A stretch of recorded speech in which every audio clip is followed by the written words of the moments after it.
this straight. Yeah.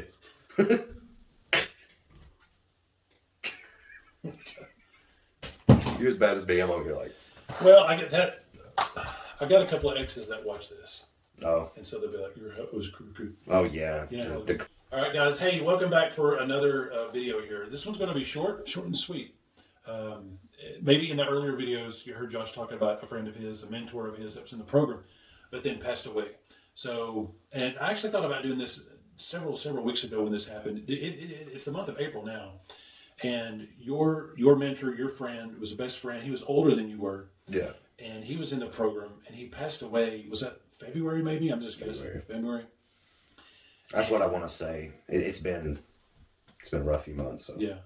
So he kept mentioning about his. So I just kind of wanted to make a video, and even back then, I kind of wanted to say something, just an honorarium of him, because I didn't know him that well. I didn't know him. Yeah. I just knew of him. I enjoyed hearing him share. When he shared, he just had such a very down to earth way of presenting the message and hope of addiction and recovery. I liked it when he shared, and I knew. If I can say this, he had a lot of health issues due to drugs and alcohol.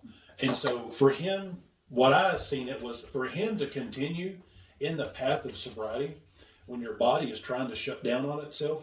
Most people, and some people would say, well, you've almost got a justified right to just drink what you need to drink, use what you got to use to get through the pain, get through the doctor appointments and what have you. And he didn't take that way out. No. He wrote out strong, hard, and clean.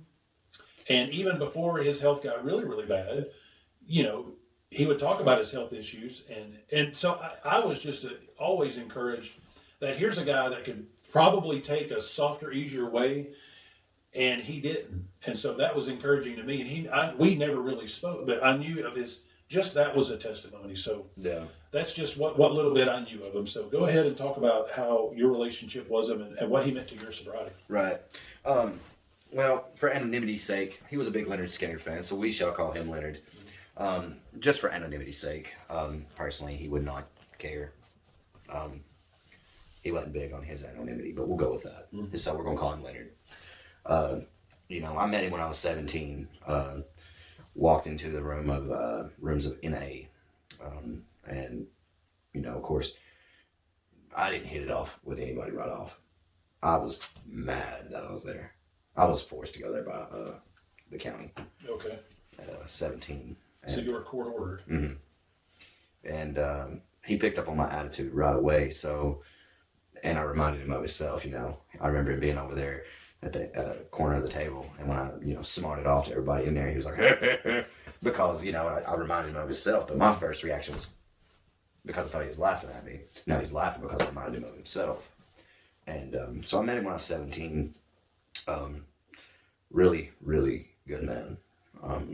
Just like the rest of us, he had his own stuff. There ain't one person in this world that's perfect. Right. But, man, a good dude. Good dude. Anybody that ever met the man will remember him. Mm-hmm. Like you don't forget Leonard.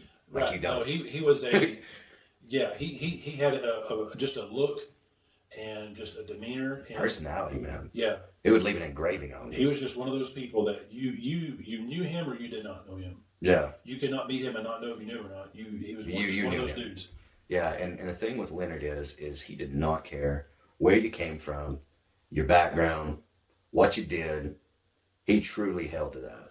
He did not care. He did not judge. His business was his business, and yours was yours. He was a protector. He loved everybody. I mean, the guy had a heart the size of the Grand Canyon. It was just, he loved everybody. We had a lot of personal conversations a lot of times, and he was always there for me. There actually was a time where he backed off from me, and understandably, that was during the time frame before I ended up hospitalized in 2020, from the span from about 2018 to 2020, more like 2018 to 2019. Then when I relapsed again, that's when he was like, all right. But understandably so. I was not easy to get along with. I was not easy to talk to when I was drinking. I was either feeling sorry for myself or cussing you out. It was one or the other. There was never a good moment, hardly ever. But, you know, as soon as I got sober, you know, and had a little bit of time, I waited. And then I got a hold of him. And up until the day he passed, you know, we were there, you know.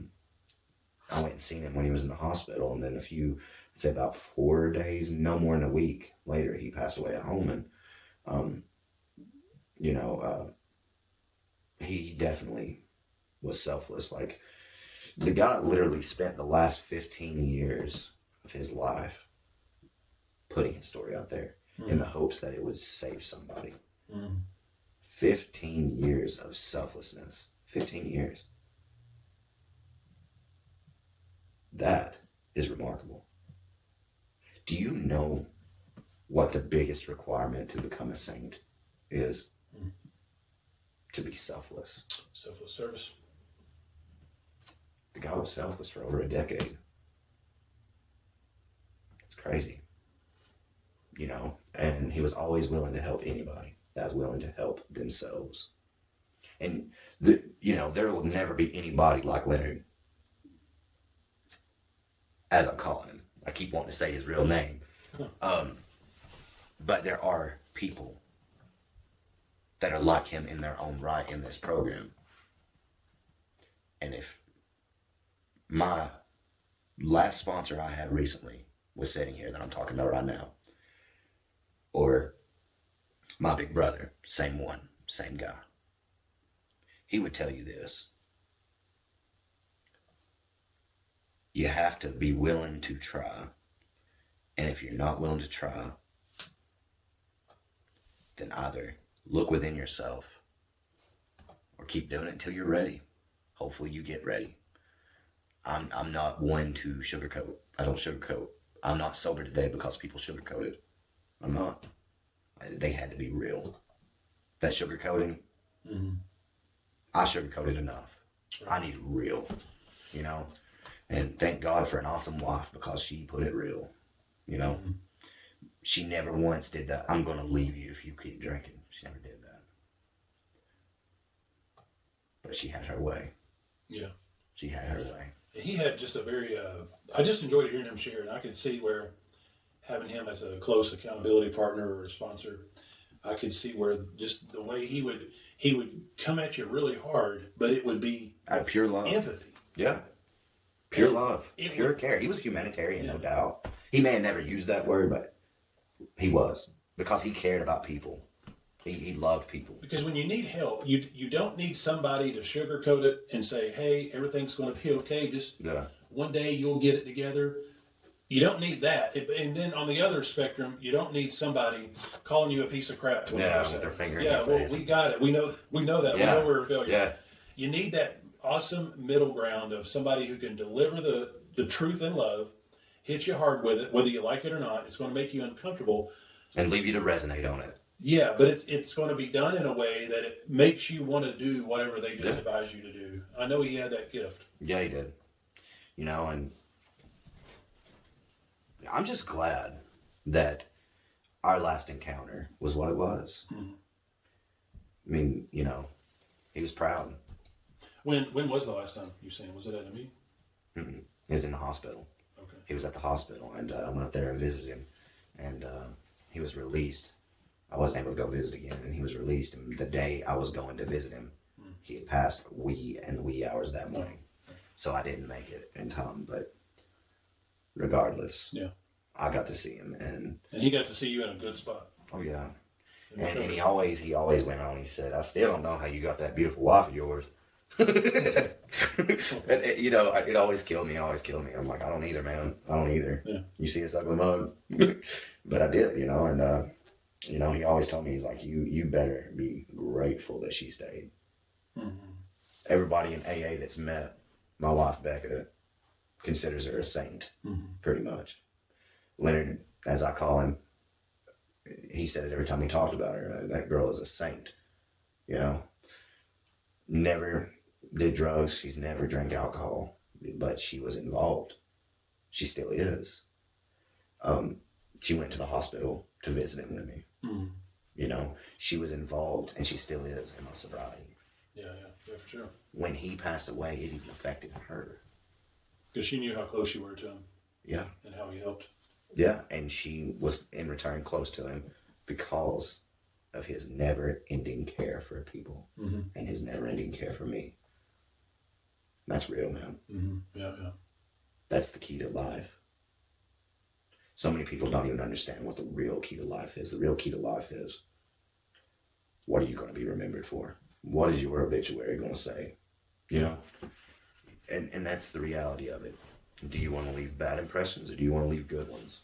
Because drinking like a fish, drugging to the point of blackout and drinking to the point of blackout, if you're passed away, sure, people's going to miss you. People will miss you. People love you. But that's what they're going to remember. I don't want that for you, and I'm sure you don't want that for you, because I didn't want it for me.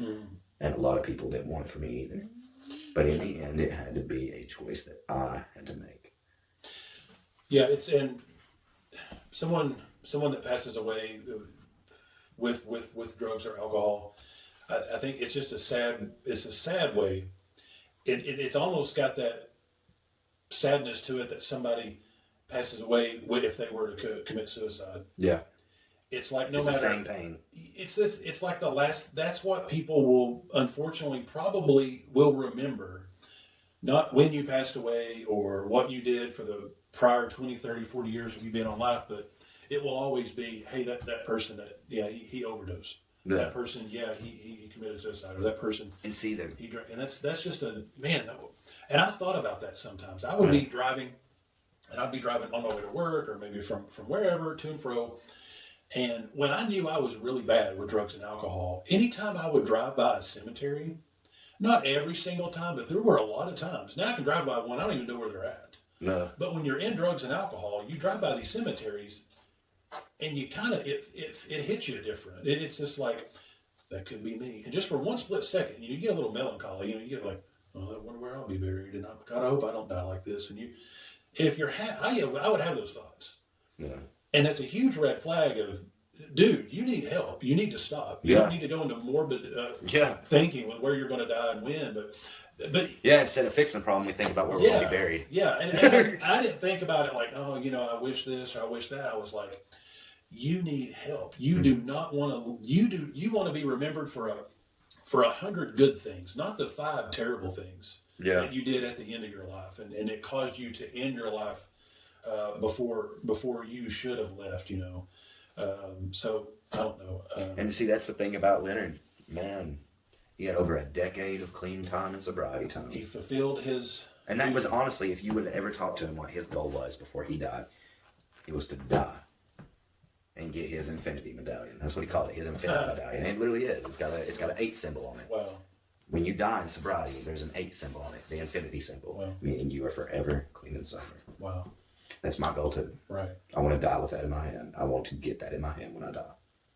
And be the most productive and healthy husband and person and worker and employee and speaker, and help as many people along the way as you can. That's it. And none of us are promised tomorrow. We're not, I'm not even promised tonight, today, tomorrow, next week, the next hour, the next second. None of us are promised it. But it is a night and day feeling. God forbid something were to happen tonight to us. My family's not going to have any regrets whatsoever. Yeah. There will not be one. They'll be sad. I'm just 45 years old. Yeah. But I'm sober. I'm it. Clean. We're trying to live for the Lord as much as we can. And see, that's the thing is, even though they would grieve us, because my family, my wife, my, friends and all that, even though they would grieve me and yours would grieve you and all that, the reality is they wouldn't be concerned of where we went. Right. They wouldn't be concerned of that.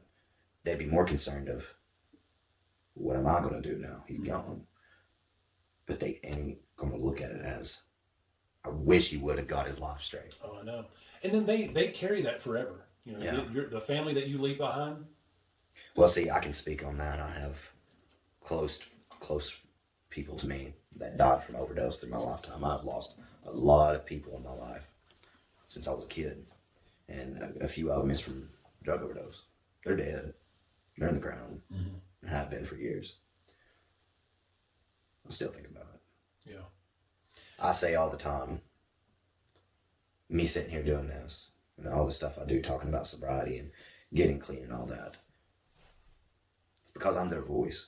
Mm-hmm.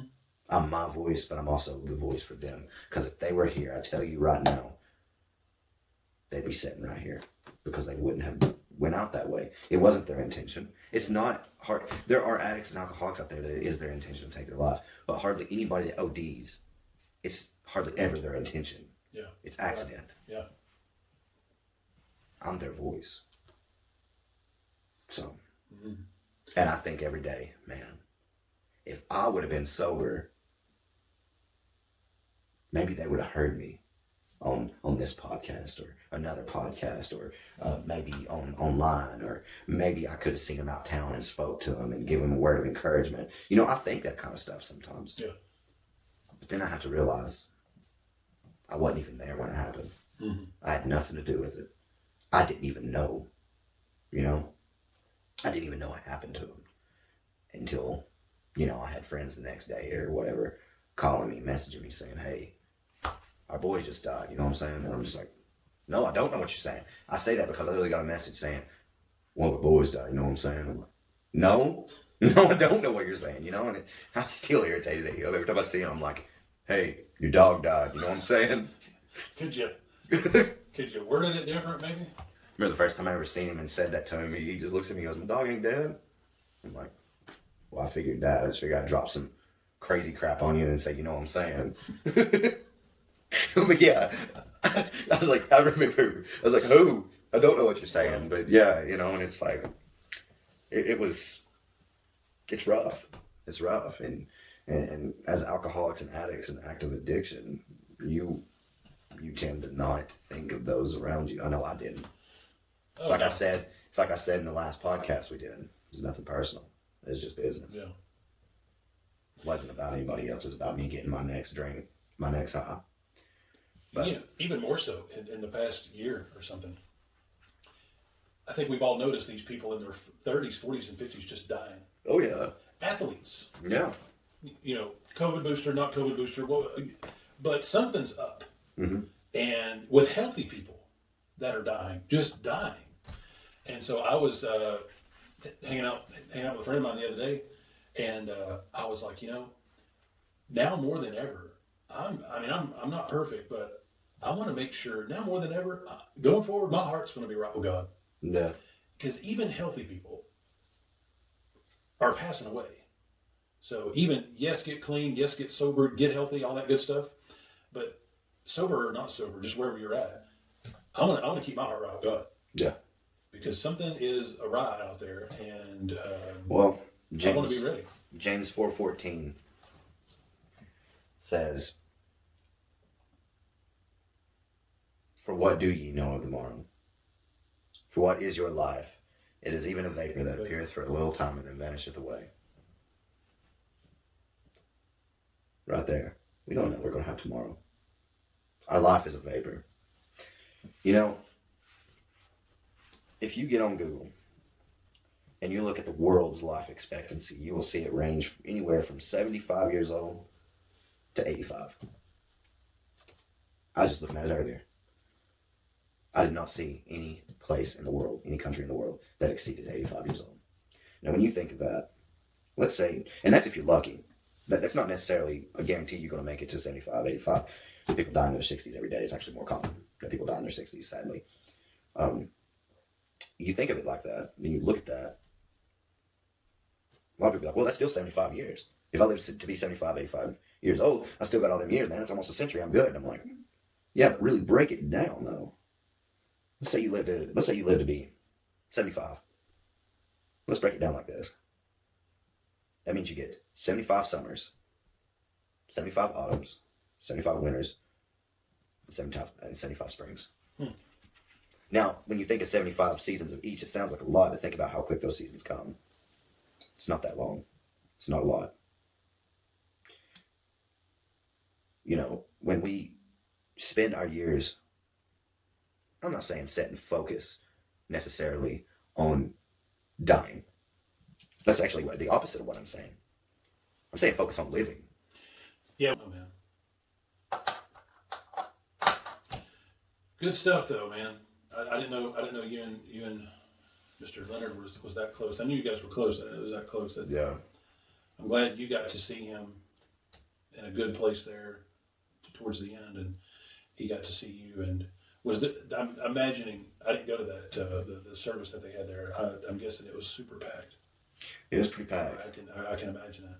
It was pretty I packed. almost kind of didn't want to get knowing that it would be that packed, and I'm like, I just wanted to save room for people that were really close to him. Yeah. And it was very emotional for me, no doubt. You know. But yeah, think of it that way. 75 winters, 75 autumns, 75 summers, 75 springs. So that's a good place to end. Make the most of how many ever summers or winters you have